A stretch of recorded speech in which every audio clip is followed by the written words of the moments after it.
Welcome to Fridays with the Fellows from the Oklahoma Center for the Humanities at the University of Tulsa. I'm Katie Moulton. I'm one of the 2019-2020 Public Fellows on the topic of play. I'm a writer and a music critic, and also a 2019-2020 Tulsa Artist Fellow. I'm joined today by award-winning writer and musician Sarah Pinsker to discuss her novel, A Song for a New Day, and her writing and creative practice in general. The novel was published last year by Penguin Random House, but depicts presciently a dystopian near future, now just our present day, where people and culture are shaped by a global pandemic. We're here to discuss the novel and Sarah's artistic practice, as well as the particularly precarious position of musicians and the role of play within it all. So I'll just introduce Sarah. Sarah Pinsker is an award-winning author based in Baltimore. Her short fiction has won Nebula and Sturgeon Awards and appeared in Asimov's and Fantasy and Science Fiction, as well as numerous other magazines and anthologies. She is a singer-songwriter who has toured behind 3 albums on various independent labels. Her first short story collection, Sooner or Later Everything Falls into the Sea, was released in early 2019, and her first novel, A Song for a New Day, was released by Penguin Random House in fall 2019. She's the current writer in residence at Goucher College in Baltimore and is at work on her next novel, pretty much finished with it, called We Are Satellites, due out in February 2021. Welcome, Sarah. Thank you. Hey. Hey. Thanks so much for joining us in the midst of everything, both pandemic and also very exciting news for you, because the Nebula Awards are next week and you are up for 2 in 2 categories. So exciting. Will that be streamed? I think so. They've moved the whole conference online and done a really good job of it. It's actually got like social aspects too. Speaking of play, yeah, they've actually got a really cool conception of what an online convention or conference can be. So I think that's definitely part of it. I'm very happy to hear that, because I have a sense that all of these spring activities that we had planned that were postponed until the fall may exist virtually in any case. So it's nice to know that that somebody's doing it well. But I guess it makes sense that the science fiction writers would be on time. Yeah, that people who think about the future would have been planning it a little earlier. The new president of the organization that runs that was very was adamant early on that we have that completely ready to go just in case. And so yeah, that's great. Well, I was just saying, we were just talking that I picked up A Song for a New Day. Here it is. At the very beginning of the pandemic, before we quite realized the scale that it was going to have. And I got to hear you read from it in person, in real life, in a room with a bunch of people on March 10th. And that was probably the last large gathering of that kind that I have been to. And so I'd like to just talk about that as an opening and where the novel opens, because it begins in the moment just before everything changes. So could you describe a little bit just about where the novel kicks off? The novel kicks off with one of the 2 main characters, who is a touring musician, right on the cusp of some big things happening for her. She has a song that's taken off, and she's starting to play bigger venues. She's starting to headline instead of open, and it's right at that moment that things go bad and people are forced inside. So I wanted a moment that was just before, like where everything was still feeling normal, and then I wanted the first big set piece of a concert to be one that happened for the musicians, but that it was already that was the moment where things were already going off the rails. Right. So there's a moment when, well, we should say that there is there's a global pandemic that shifts the culture and propels the story, but there's also terror attacks that are happening sort of on a massive scale that also Right. shut down large And gatherings.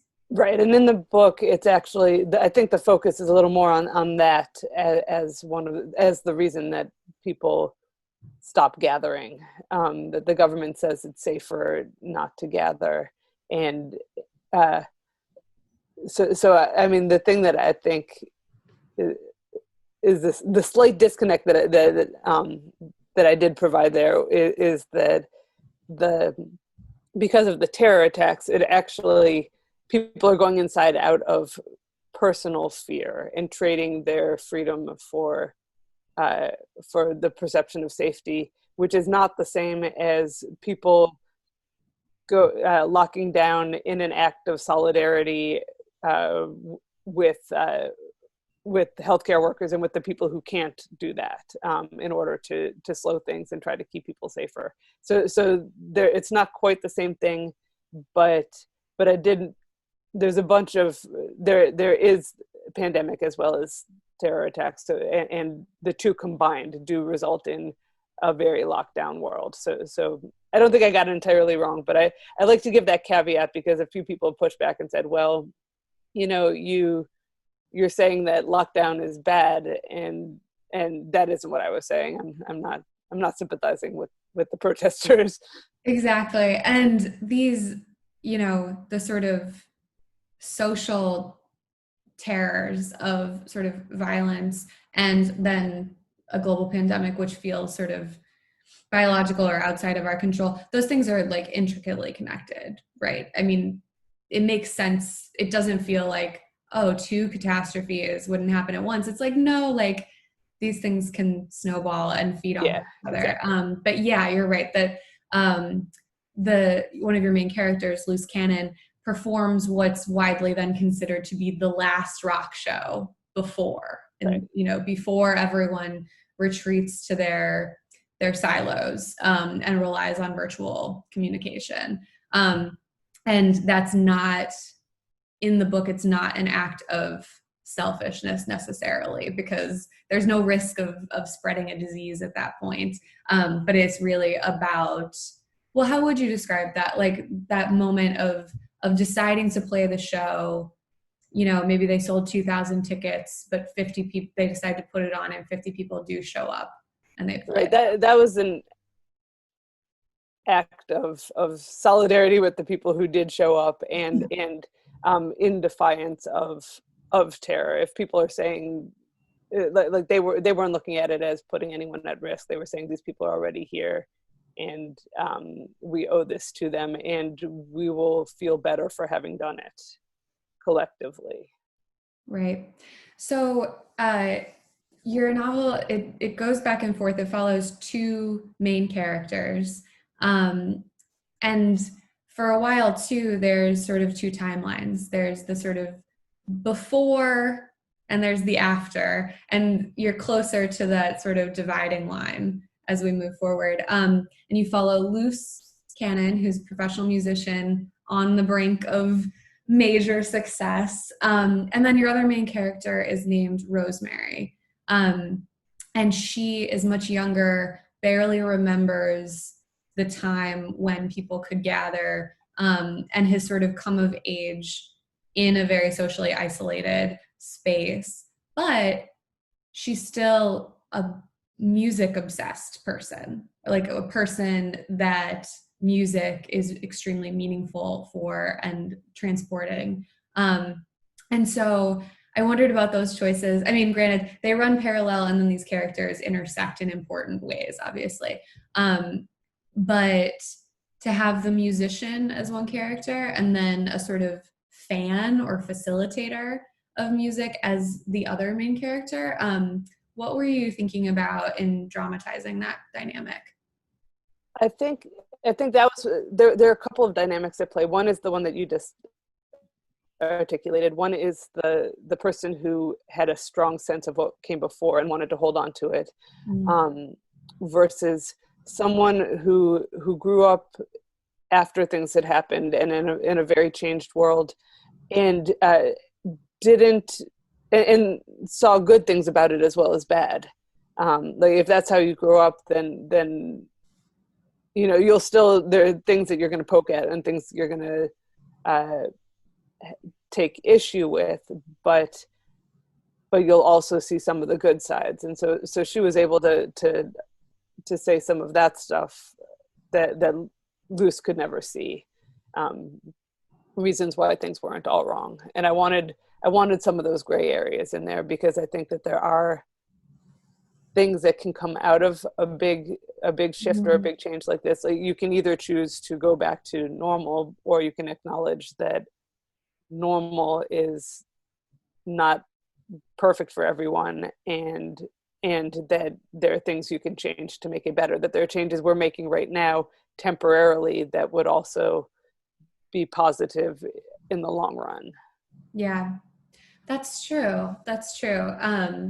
That's an important foil as the two characters move forward. I was thinking about the scene that I heard you read in March, which I think was about Luce living in a group house, and as they see the world changing in real time, making a list, keeping notes on don't forget normal. Is that yeah. Yeah, so to make a list of all the things that were part of their lives before that are inaccessible now, but to remind themselves over and over, wait, this is what our lives were like. This is what was important. This is what we want to do again someday. And that list sort of expands from the refrigerator to taking up the walls of a whole living space. Yeah, and that's when you read that, I've been thinking about that a lot in quarantine, and then realizing though that, we keep saying when all this is over, but when all this is over, like, is that really a thing? Does it actually go back to exactly the way it was? No, of course not. And so how do we take the things that we've realized were like part of the normal that we prioritize and bring them into what's next? Right. Yeah. And acknowledge that there are things that we can see that we shouldn't unsee, that having access, I mentioned the conference at the beginning, going online.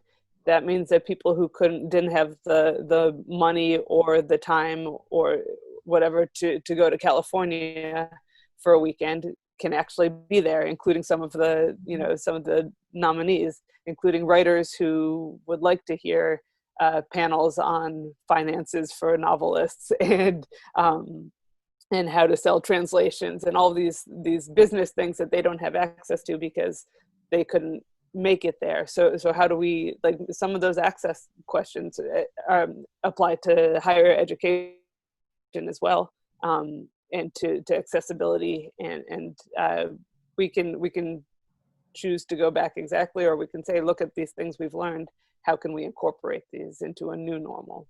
Absolutely. Yeah, that's so important. Circling back to music obsessed characters, could you talk a little bit about, you're a musician yourself, so there's a natural affinity and understanding for the sort of nitty gritty day to day and also like interior life of a person compelled to make music. But can you talk a little bit about deciding to focus on that world and focus on musicians as characters in fiction? I think part of it is because there are a few people who can get it right, and a lot of people who when I read fiction about music, and I'm sure it's the same for people who are dancers who read fiction about dance, or Civil War buffs, if when it's your thing, you get upset when someone gets it wrong. But I love the challenge of translating music into a feeling on the page. And so that's part of it. And Luce has been a really easy character for me to write. I had a previous novelette, which is we had talked before that we hit record about how novelette is this weird category that exists in science fiction and fantasy between short story and novella. But I had a novelette called Our Lady of the Open Road, which was also about Luce. And it's like 15,000 words, and I wrote it in one afternoon in a coffee shop. I just found this voice and it worked. And so when I started thinking about, oh, I should probably write a novel, I immediately turned to that voice and said, this is someone who I can write again. So that was part of it. But I love the challenge of trying to make people feel music on a page. Yeah, it's my sense too was that writing about a musician, there's an inherent tension just in terms of between what they want to do and also having to have food and live. And this is sort of just sort of a natural tension that's always going to have to be negotiated in fiction. I mean, that's propellant for me. Right. And that's always, most musicians have to deal with that question of what do you do for art? And I apologize, my dog may bark in a second. What do you do for art? What do you to sustain yourself? Which things are you not willing to do? All of those questions. And part of why I stopped making music full time was because I didn't want to do the gigs I didn't want to do anymore. With the stuff that playing in coffee shops where the machines are going off every 2 seconds, and playing some of the places where people weren't engaged. Like the best shows were always the ones where people actually want to listen to you. And when you're the background, often those are the better paying gigs, but they're not the ones that give you any artistic sustenance. So I went to a conference where Patti Smith was the keynote, and she said two things that absolutely changed my life in her keynote speech. One of which was, people come up to her all the time and say, Patti, I've applied for every grant I've applied for, I've done everything I can, and I'm just, I'm not making it. I don't know what to do. I want to make my art, but I can't. And she said, get a job. And she said, get a day job. There's no shame in a day job, and you may find that you're happier and more that your art may actually flourish because you're not worried. The idea of the starving artist and having to be in pain in order to create, I think has always been a pernicious myth. The other thing she said was go to the dentist, which I think a lot of the musicians in the audience, including me, needed to hear, because when you don't have good insurance, the dentist is an easy thing to put off. And she said, you only get one set of teeth. This is something I learned. Just suck it up, go to the dentist. Those were two very, very useful pieces of information for me right at that moment in time. It's incredible. Yeah. But also totally unsexy. And we don't necessarily think we want to read a novel that ends with the protagonist getting a job and going to the dentist. Right. But in the middle of the book, Luce gets a job. She's I don't know how much, I never know what's a spoiler and what's not, but there's a time in her life where she does get a day job, but the things that she's doing for music are enriching and the best that can be done in that circumstance and in that moment. So I don't think she's less happy because of it. Right. Can you talk about where a story might begin for you, or when you do happen upon a voice, how do you then follow that through a series of events, through a plot? The plot side of things often comes from a series of what if questions. Um, that that's sort of the central the central organizing feature of a lot of science fiction and fantasy. Like in fantasy, you get the, what if dragons type of question. And in science fiction, you get the what if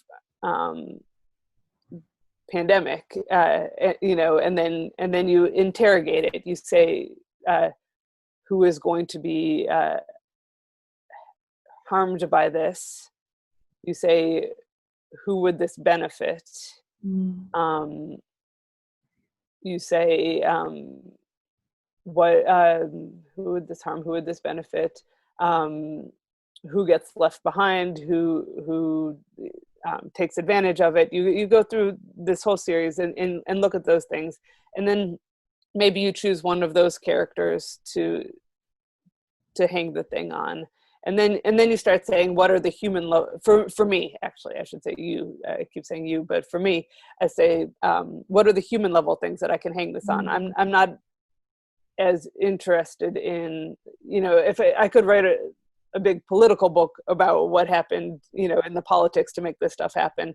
But I was more interested in these apolitical characters who were experiencing it, and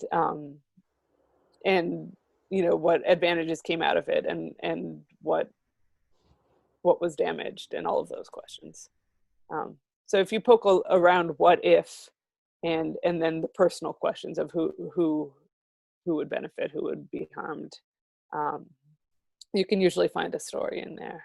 Yeah, that's just sterling writing advice, I think, even if you're not working in speculative fiction. But that was my experience with the novel. I like hearing you talk about, like, you're thinking about who, like you're finding your characters there, and then the human level to hang things on, because that was my experience in reading A Song for a New Day. Was we're thinking, we're in sort of what we perceive as extreme global conditions, and yet everything felt very realistic, very, like, just, and a lot of that is down to details, but a lot, like, most of that is the really recognizable emotional interiority of the characters that are reacting to things big and small just the way that humans do. And so is that, I mean, obviously that's something that you're really paying attention to. Are you trying to also put characters in seemingly everyday situations for them to react within the sort of, like, large? Yeah, I don't do a whole lot of writing of great big huge set piece type things. Right. I do like to see how it happens in the everyday and just play it out with characters. I think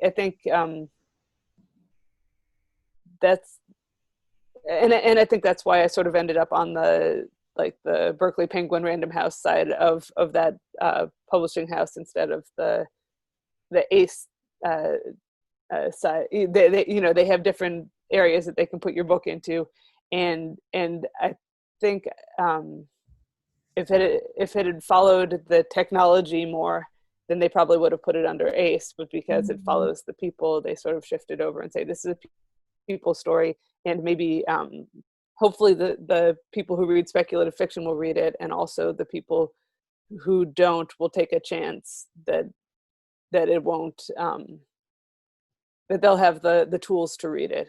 Because I think there's different toolboxes for reading different things, and I think I play with some of the tools from science fiction and some of the tools from the genre of literary fiction, because they both have their own paradigms. Yeah, absolutely. It's a hard thing to do as a writer who sort of feels like I'm pulling from different modes of writing and try, like, because they, if I'm writing personal narrative and from rock criticism, but bringing them together because that's the best way for me to tell my story, there's always the risk that someone's going to be like, this is a hybrid. I don't know about hybrid genre. Right, and you risk alienating both instead of drawing in both. Like, the goal is to draw in, but you could just create something that isn't readable for either. Yes, that's the or just convincing people that like, no, you're gonna love it. you're Right. gonna you're gonna love it.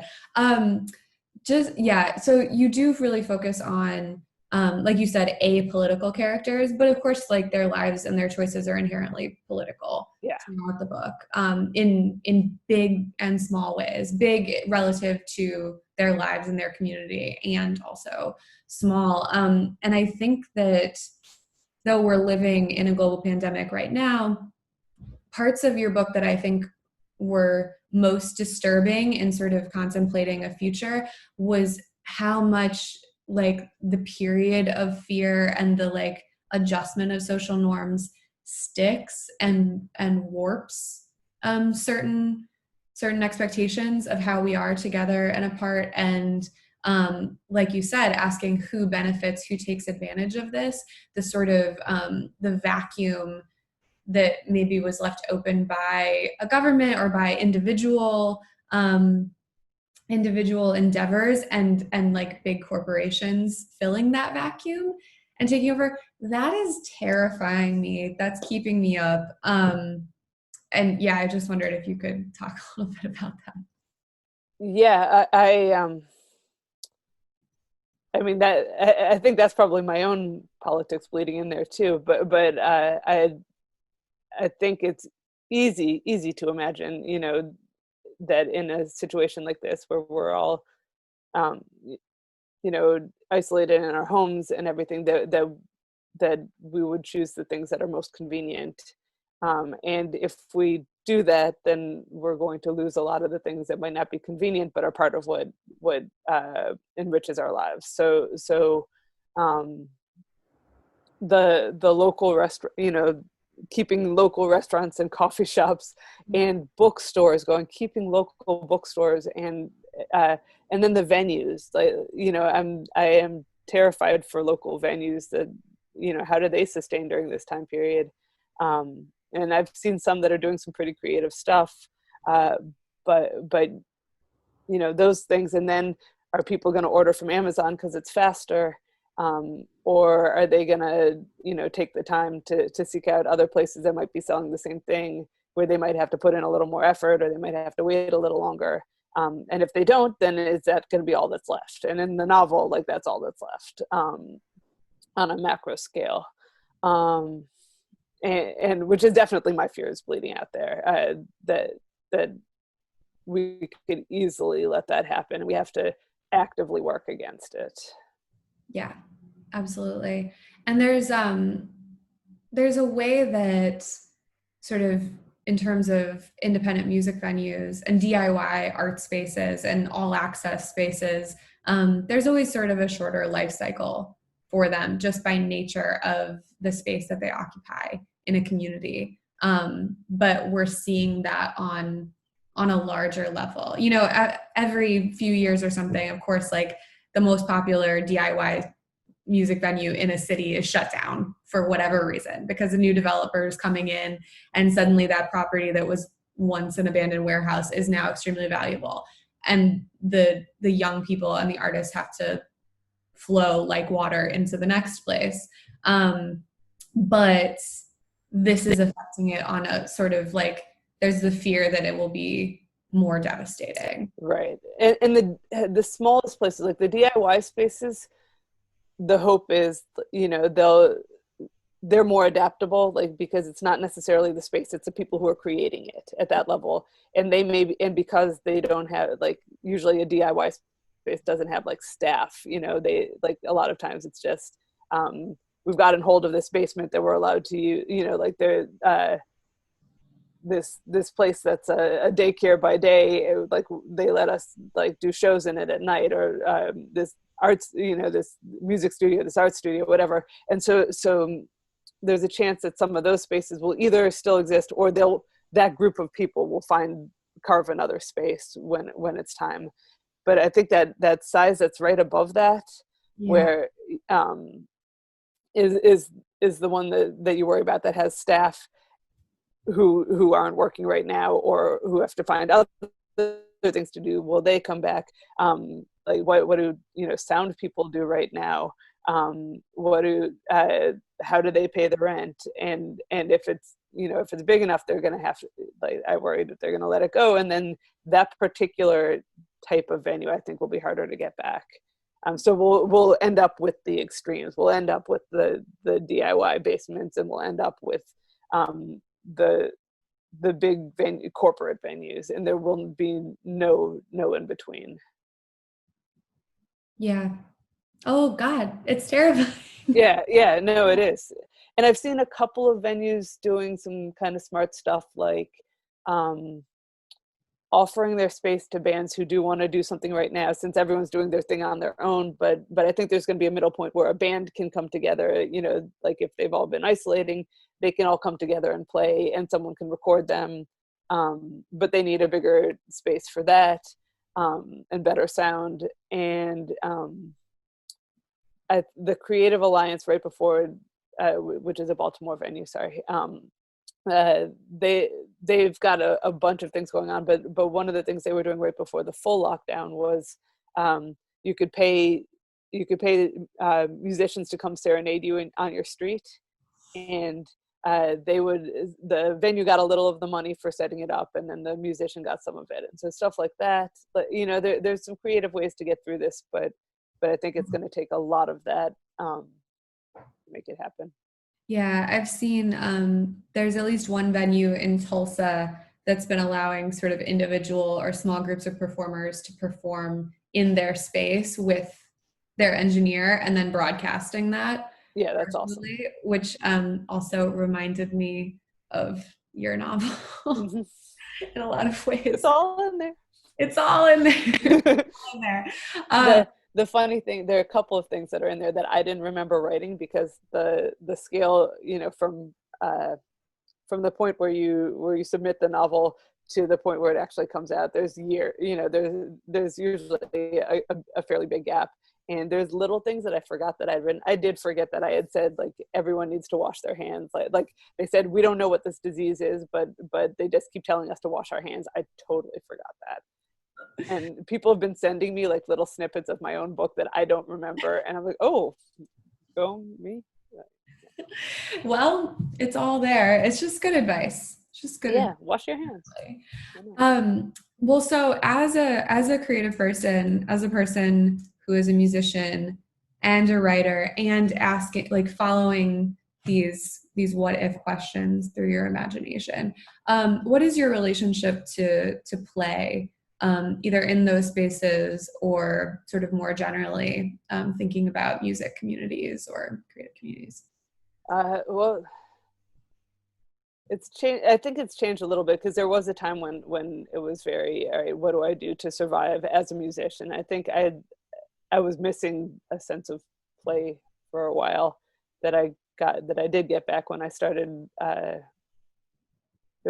when I took a day job, and then when I started writing. It freed music up to be something that was no longer a career, and let me have fun with it again. Mm-hmm.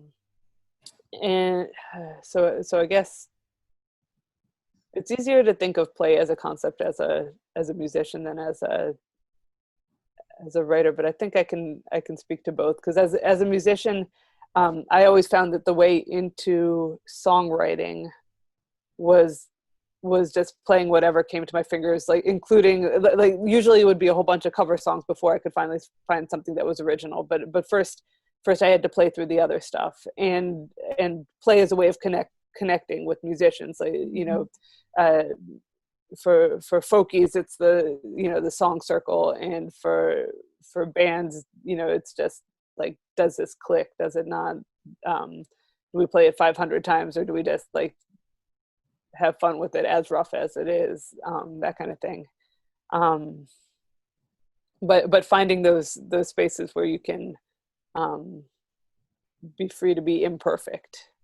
And with writing, it's kind of a different thing. What I was thinking about when you said writing and play was actually all of these little playful techniques that I use, especially with students, but sometimes with writing retreats, and all these different ways to be a writer. There's a retreat I used to go on where where over the course of the weekend, we wrote and wrote, and then on Saturday night we ended up doing these weird like performative Twitter things where we decided the house was attempting to murder us. I think someone got locked. There was one year that someone got locked in a room like completely inexplicably. There wasn't a lock on the door. Like nothing worked to get her out, and it just seemed like it was the house that was saying it. And then a couple of other weird things happened, and so I've been in like murder mysteries, like that kind of thing, like on where it's a whole bunch of professional writers who just dive into that idea. I know a lot of writers who do role-playing games. I don't do that, like Dungeons and Dragons type stuff for fun, but it's also a good writing exercise. There are a bunch of board games that can free up that kind of space. A couple that I've used with my students, like as prompts, or and just exquisite corpse type stuff where you write, you start it and then you hand it to someone else and someone has to keep the story going. And I think there's more room for play than you think about when you like when you first post the idea as like, well, no, I have the idea and I sit down and I write, but there's actually a lot of stuff that goes into that. Yeah, it's sort of, I like the making the space to be imperfect, changing the stakes so that you're not so invested in the final outcome, allows it to be fun, allows you to not strangle your impulses before you've had a chance to get anywhere because you're so worried about the outcome. But also it sounds like it's related to limits. It's related to, okay, well, these are the songs that I know, these are the chords, and my fingers are going to go somewhere naturally, but I'm not invested in an outcome, or I'm using like the limits of an exquisite corpse or a board game to point me in a direction and we'll see what happens, which I think definitely are all like really playful endeavors. And it's interesting that when you're playing a game, you do have a clear goal to win or to follow certain steps and to vanquish your opponents. But if we're applying a similar theory to creative endeavors, the key is to not have a clear goal for a while until you're like really embarked. And they're both forms of play. It's interesting how they can sort of flip on each other. Yeah. Well, let's wrap it up, because we talked so long and you have a million things to do. But it was so lovely to speak with you. Thank you for sharing this quarantine time with us. Thank you for having me. If you would like to read more of Sarah Pinsker's work, you can order your own copy of this nonfiction, A Song for a New Day. Order it from Magic City Books in Tulsa or from bookshop.org. You can also look at indiebound.org, which will point you to your local indie, and all those bookshops are opening back up or doing curbside delivery now, so no excuse. Order from an indie. Her story collection is also available, and you'll have to wait until February 2021 for the new novel. But you can also find excerpts of your work, I believe, maybe online, a couple of places. Yeah, and there's a bunch of stories that are online that aren't in the collection. Great. Well, thank you again to Sarah Pinsker, and from the Oklahoma Center for the Humanities and University of Tulsa, this has been Fridays with the Fellows. Take care, Sarah, and we'll talk to you soon.